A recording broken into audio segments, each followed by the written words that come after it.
Existe algo que acontece exatamente no momento em que o sol some. Algo que a maioria das pessoas nunca percebeu. E que pode estar destruindo sua paz, sua família e sua vida espiritual. Enquanto você dorme tranquilamente achando que está protegido. Jesus não sugeriu. Jesus não insinuou. Jesus deixou claro. 7 lugares que, depois que o sol se põe, se tornam portas abertas para o inimigo. E o 7º, está tão perto de você que vai exigir uma decisão ainda hoje. Se você já foi a algum desses lugares à noite, continue aqui. O que você vai descobrir pode mudar tudo. A noite sempre foi um tempo sagrado nas Escrituras. Mas sagrado não significa seguro. No mundo físico, quando a luz diminui, nossa visão enfraquece. No mundo espiritual, acontece exatamente a mesma coisa. Sua capacidade de discernir, de perceber o perigo, de manter a guarda, diminui com a escuridão. E Jesus sabia disso. Eu sou a luz do mundo. Quem me segue não andará em trevas, mas terá a luz da vida. João 8,12. Mas há algo que poucos pregadores ensinam sobre esse versículo. Caminhar com a luz de Cristo não é automático. Depende de onde você coloca seus pés. Depende de onde você vai quando o mundo escurece. O apóstolo Paulo escreveu em Efésios capítulo 5, versículo 11, e não participeis das obras infrutíferas das trevas. Antes, porém, reprovai-as. Reprovai-as. Não apenas evitai. Reprovai. Porque existem lugares que funcionam como armadilhas espirituais quando a noite cai. E hoje você vai conhecer cada um deles. Antes de continuarmos, preciso de um segundo com você. Se nos próximos minutos você perceber que essa mensagem está tocando algo real na sua vida. Se você sentir que Deus está falando com você através desse conteúdo, clica em se inscrever agora e deixa o seu like. Isso me mostra que você quer continuar recebendo a palavra com essa profundidade. E me ajuda a levar essa revelação a mais pessoas que precisam ouvir. Agora vamos mergulhar nos 7 lugares. O primeiro lugar que Jesus nos alerta para jamais frequentar depois que o sol se põe, não é um endereço no mapa. É uma mesa. A mesa das conversas erradas. E antes que você pense que isso não se aplica a você porque não é fofoqueiro, espere. Porque essa mesa tem muitas formas na vida moderna. No livro de Provérbios, capítulo 18, versículo 21, está escrito: a morte e a vida estão no poder da língua, e o que a ama comerá os seus frutos. Morte e vida, na mesma língua, dependendo de como você a usa. Mas o que poucos percebem é o timing que esse princípio carrega. Provérbios capítulo 7, versículo 9, ao descrever a armadilha da sedução, diz: no crepúsculo, à tarde do dia, na noite escura e tenebrosa. Salomão não escolheu esse horário por acaso. Ele sabia que a língua mais perigosa é a língua da noite. Porque de dia, há inibidores naturais. Há julgamento. Há testemunhas. Há luz que expõe. Mas quando escurece, as palavras saem sem filtro. O Dr. Tim Kimmel, pastor e consultor de relacionamentos cristãos por mais de 3 décadas, documenta em sua pesquisa com mais de 2.000 famílias que a maioria dos conflitos destrutivos, as palavras que deixam cicatrizes para sempre, acontece depois das 22 horas. Quando o cansaço baixa o controle.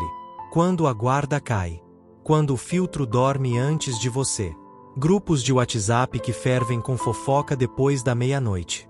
Conversas de madrugada que destroem reputações. Discussões que se tornam maldições proferidas sobre filhos, sobre cônjuges, sobre destinos. Tudo isso é a mesa das palavras que matam. E Jesus foi enfático em Mateus capítulo 12, versículo 36. Eu vos digo que de toda palavra ociosa que os homens proferirem, dela darão conta no dia do juízo. Toda palavra, inclusive as da madrugada. Principalmente as da madrugada. Mas o segundo lugar é ainda mais perturbador. Porque está na palma da sua mão agora mesmo. O segundo lugar que você nunca deveria frequentar depois que o sol se põe, é o portal aberto pelos seus próprios olhos. Jesus disse algo em Mateus capítulo 6, versículos 22 e 23, que a igreja moderna quase nunca aplica corretamente. A lâmpada do corpo é o olho. Se, Pois, o teu olho for são, todo o teu corpo será luminoso. Se, porém, o teu olho for mau, todo o teu corpo será tenebroso. Lâmpada do corpo. Aquilo que entra pelos seus olhos determina o que ilumina ou escurece a sua alma. E o que você consome com os olhos depois que o sol se põe, entra sem as barreiras que o dia oferece.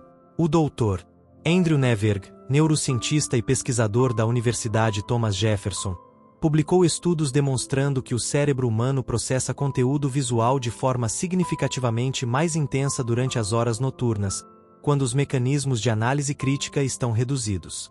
Em linguagem simples, o que você vê à noite penetra mais fundo. Séries que glorificam imoralidade. Conteúdos que romantizam o pecado. Redes sociais que injetam comparação, desejo e amargura. Vídeos que exaltam violência e morte. Pornografia. Entretenimento que chama o que Deus proíbe de apenas diversão.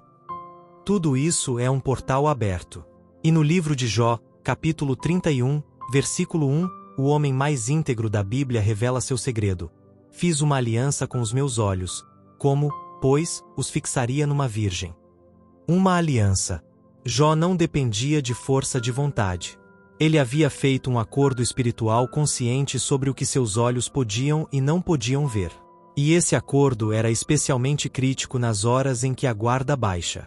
Feche os portais, antes que o que entra pelos seus olhos determine o que sai pela sua vida. Mas o terceiro lugar é o que mais surpreende. Porque parece inofensivo. Parece até nobre. Mas é uma das armadilhas mais devastadoras que o inimigo prepara para a noite. O terceiro lugar que você nunca deveria visitar depois que o sol se põe é o território do ressentimento. O lugar mental onde você revive ofensas. Onde você reconta a história da traição. Onde você ensaia o que deveria ter dito. Onde você condena, julga e sentencia aquele que te feriu. E o apóstolo Paulo foi cirúrgico nessa questão. Em Efésios capítulo 4, versículos 26 e 27, ele escreve: Irai-vos, e não pequeis, não se ponha o sol sobre a vossa ira, nem deis lugar ao diabo. Não se ponha o sol sobre a vossa ira. Paulo não estava apenas dando um conselho de saúde mental. Ele estava revelando uma lei espiritual. Carregar ira, mágoa e ressentimento para dentro da noite é dar ao diabo um endereço dentro de você para operar. É dar lugar. É abrir uma porta legal. É entregar a chave da sua paz noturna ao inimigo. A doutora Everett Worthington, professora de psicologia na Virginia Commonwealth University e uma das maiores pesquisadoras mundiais sobre perdão, descobriu que a amargura não processada se intensifica durante o período noturno, ativando cascatas de hormônios de estresse que comprometem o sistema imunológico, o sono e a saúde emocional a longo prazo. Mas Worthington vai além. Ela afirma que o perdão não é um sentimento. É uma decisão. Uma decisão que precisa ser tomada antes que o sol se ponha. Quantas noites você já perdeu revivendo a dor? Quantas madrugadas o inimigo usou sua própria memória como arma contra você? Quantas vezes você foi dormir com o coração cheio de algo que Jesus já pagou para você não precisar carregar? O ressentimento não protege você do passado. Ele apenas abre portas para que o passado destrua o seu presente. Especialmente à noite. Escreva nos comentários: eu escolho o perdão. Isso não é fraqueza. É a declaração mais corajosa que um filho de Deus pode fazer. Escreva nos comentários: eu escolho o perdão. E vamos criar uma corrente de fé aqui. O quarto lugar que Jesus deixou claro que você nunca deveria habitar é o lugar das relações que só existem na escuridão. Relacionamentos que não suportam a luz do dia. Conversas que acontecem apenas quando todo mundo dorme. Conexões que você esconde, que você deleta, que você nega. No Evangelho de João, capítulo 3, versículos 20 e 21, Jesus declara: porque todo aquele que pratica o mal odeia a luz e não vem para a luz, para que as suas obras não sejam reprovadas. Mas quem pratica a verdade vem para a luz, a fim de que as suas obras sejam manifestas, porque são feitas em Deus. Quem pratica a verdade vem para a luz. É um teste simples. O que você está vivendo à noite pode ser trazido para a luz do dia? Pode ser contado para sua família? Para seu pastor? Para seus filhos? Se a resposta for não, você está no quarto lugar. O professor Gary Chapman, autor de A Linguagem do Amor e conselheiro matrimonial por mais de 40 anos, afirma que a grande maioria das rupturas destrutivas em relacionamentos cristãos tem origem em conexões que nasceram na escuridão, alimentadas pela madrugada, e que cresceram em segredo até se tornarem impossíveis de esconder. Não é apenas sobre infidelidade conjugal. São amizades que te afastam de Deus. São grupos noturnos que cultivam o que você tem lutado para abandonar. São acordos de silêncio que mantêm você preso em algo que Jesus morreu para te libertar. Paulo escreve em Efésios capítulo 5, versículo 11: E não participeis das obras infrutíferas das trevas. Antes, porém, reprovai-as. Tudo o que precisa da escuridão para existir, não deveria existir. Simples assim. O quinto lugar é o mais silencioso de todos. E por isso é o mais perigoso. É a fronteira onde você faz acordos espirituais sem perceber. Sem assinar nenhum documento. Sem proferir nenhuma oração. Apenas estando presente. No segundo livro de Coríntios, capítulo 6, versículo 14, Paulo pergunta algo que corta como espada. Que sociedade tem a justiça com a injustiça? E que comunhão tem a luz com as trevas? Sociedade. Comunhão. Palavras que descrevem participação, não apenas presença. Mas a presença noturna em certos ambientes, por si só, uma forma de participação. O Dr. Chuck Kraft, professor de estudos interculturais no Fuller Theological Seminary e especialista em guerra espiritual por mais de 35 anos, documenta em sua obra confrontando os poderes que seres humanos podem abrir brechas espirituais simplesmente habitando de forma recorrente ambientes carregados de influência demoníaca, mesmo sem participar ativamente de qualquer ritual ou prática. A presença frequente, especialmente noturna, cria o que ele chama de acordos por associação. Festas onde há mistura de oração com práticas místicas. Shows noturnos onde a música invoca o que Deus proíbe. Ambientes onde Jesus é mencionado no mesmo nível de entidades espirituais. Grupos de estudo bíblico que misturam a palavra com doutrinas de demônios. Você não precisa acreditar em algo para ser afetado por ele. Você só precisa estar presente tempo suficiente. A proteção é simples, mas exige decisão. Afaste-se, antes que o sol se ponha, porque à noite, o custo de estar no lugar errado é exponencialmente maior. O sexto lugar é o limiar que você cruza toda noite e quase nunca percebe o perigo que representa. É o momento em que você adormece. O limiar do sono. Quando a consciência desliga. Quando a guarda baixa completamente. Quando você não tem mais controle sobre o que entra. No livro de Daniel, capítulo 7, versículo 1, está escrito: No primeiro ano de Belsazzar, rei da Babilônia, Daniel teve um sonho e visões em sua cabeça sobre a sua cama. Daniel recebeu revelação durante o sono. Mas não era qualquer sono. Era o sono de um homem que havia estabelecido governo espiritual antes de deitar. Um homem que orava 3 vezes ao dia, que jejuava, que declarava a palavra. Um homem cuja vida noturna era protegida pela sua vida diurna de fé. Em contraste, no livro de Jó, capítulo 4, versículos 13 a 16, Elifaz descreve uma experiência noturna aterrorizante. Entre os pensamentos das visões da noite, quando o sono cai profundamente sobre os homens, o pavor me surpreendeu e tremor, que fez tremer todos os meus ossos. 2 homens que dormem. 2 experimentos espirituais completamente diferentes. A diferença não estava no horário. Estava no que havia sido estabelecido antes de os olhos fecharem. A doutora Ruth Tucker, professora de História da Igreja na Trinity Evangelical Divinity School, pesquisou por anos o padrão espiritual de famílias missionárias em campos de alta resistência. Sua conclusão foi consistente em todos os relatos. Famílias que estabeleciam rituais espirituais intencionais ao anoitecer relatavam proteção noturna significativamente maior e ataques espirituais no sono dramaticamente reduzidos. A questão não é ter medo de dormir. A questão é o que você estabelece antes de dormir. Com que pensamentos você cruza o limiar do sono? Com que atmosfera espiritual você envolve sua casa antes que a consciência desligue? O salmista declara no Salmo 4, versículo 8: Em paz me deito e logo adormeço, porque só tu, Senhor, me fazes habitar em segurança. Segurança no sono não é sorte. É resultado. Resultado de um posicionamento espiritual feito antes que os olhos fechem. Mas o sétimo lugar é o que prometi desde o início. É o mais surpreendente e o mais próximo de você. O sétimo lugar que Jesus deixou claro que você nunca deveria habitar depois que o sol se põe, não tem endereço. Não tem porta física. Não tem como marcar no mapa. É o interior da sua própria mente. O lugar que se abre quando o mundo silencia. Quando os filhos dormem. Quando o celular para. Quando a casa cala. E você fica sozinho com os seus pensamentos. É ali que a batalha mais intensa acontece. É ali que o inimigo trabalha com mais precisão. Porque ele conhece cada ferida, cada insegurança, cada palavra que foi dita sobre você. E à noite, quando as defesas externas dormem, ele sussurra.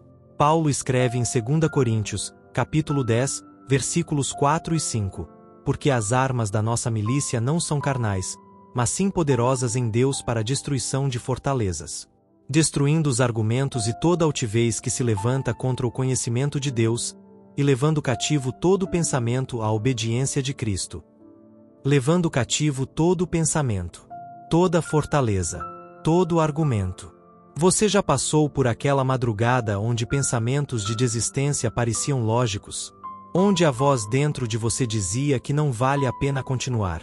Onde memórias dolorosas voltavam com uma força que parecia impossível de resistir? Onde a ansiedade se transformava em pânico sem razão aparente? Não era apenas química cerebral. Era o inimigo operando no quarto mais escuro de todos. E ele escolheu a noite porque sabia que você estava mais vulnerável. O Dr. J. P. Moreland, filósofo cristão e professor na Talbot School of Theology, em sua obra Alma, como sabemos que ela é real e por que importa, argumenta que a mente humana é o território de batalha espiritual mais significativo da existência. E que a proteção desse território à noite exige o que ele chama de disciplinas de fronteira, práticas intencionais que estabelecem o que tem permissão de entrar. Você não pode controlar todos os pensamentos que surgem. Mas você pode controlar aqueles que você alimenta. Você pode controlar o que fica, o que habita, o que se torna crença, o que se torna decisão. E Paulo foi preciso sobre como proteger esse território.